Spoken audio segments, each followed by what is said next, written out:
ආයිබෝවන් අපි අද ඔබට රස නිවසින් ඉදිරිපත් කරන්න බලාපොරොත්තු වන්නේ දොඩම් රසති රුලම් පුඩිමත් සාධාරණ ආකාරයයි. ඒ සඳහා බලමු පළමුවෙන්ම අවශ්‍ය කරන දේවල්. රුලන් ග්‍රෑම් 30ක්, සීනි ග්‍රෑම් 50ක්, කිරි මිලිලීටර් 200ක්, බටර් ග්‍රෑම් 15ක්, දොඩම් යුස මේස හැඳි 2ක්. මේ සඳහා අවුරුලන්ට කෝඩියල් පාවිච්චි කරන්න පුළුවන්. දැන් අපි බලමු සාධාරණ ආකාරය. මුලින්ම භාජනයක් ගෙන ඒට කිරි මිලිලීටර් 200 දාන්න. ඒටම සීනි ග්‍රෑම් 50ක්, රුලන් ග්‍රෑම් 30ක්, සීනි ග්‍රෑම් 50ක්, බටර් ග්‍රෑම් 15ක් දමා ලිප තබා හොඳින් උතුරවන්න.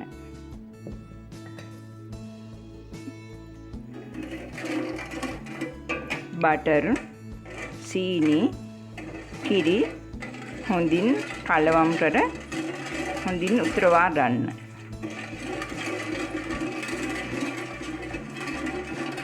මිශ්‍රණය හොඳින් උතුරන විට දැන් අපි මේට රුලන් ග්‍රෑම් 30 එකතු කරන්න ඕනේ. එකතු කරලා හොඳින් කවලම් කරන්න.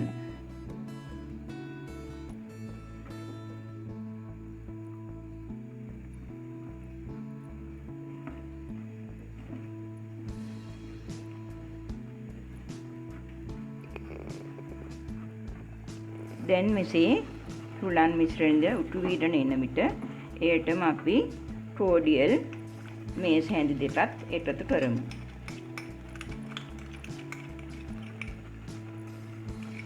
එකතු කරලා ඊවරින් හොඳින් කලවම් කරන්න.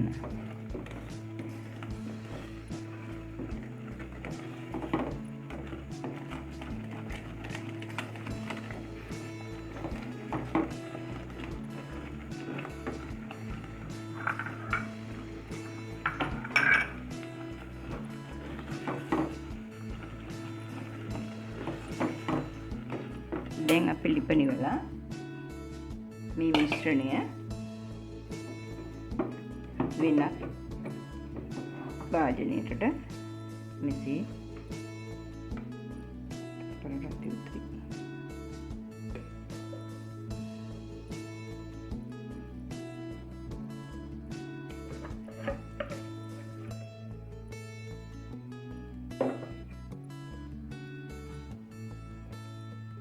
අපි මෙම මිශ්‍රණය පැයක් පමණ සීතකරණයේ සෙට් වෙන්නට තියමු. මේ තියෙන්නේ අපි අද රස නිවසින් හදපු දොඩම් රසති රුලම් පුඩිම. දැන් පුඩිම පැයක් පමණ සීතකරණයේ තියලා සෙට් වෙලා තින්නේ. දැන් අපි මේක මෙහෙම ස්මාර්ටිස් තියලා තවත් අමුත්තන්ට පිළිදැන්නීමෙන් පෙර තවත් ඉතින් ලස්සන කරගන්න පුළුවන්. ඔයාලට කැමති දේක් දාලා කජු, ස්මාර්ටිස්, ජුජුස් වගේ කැමති දේක් දාලා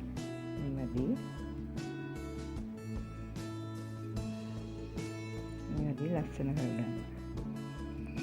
ඔයාලත් මේ රුලම් පුඩිම අත්දැක බලන්න.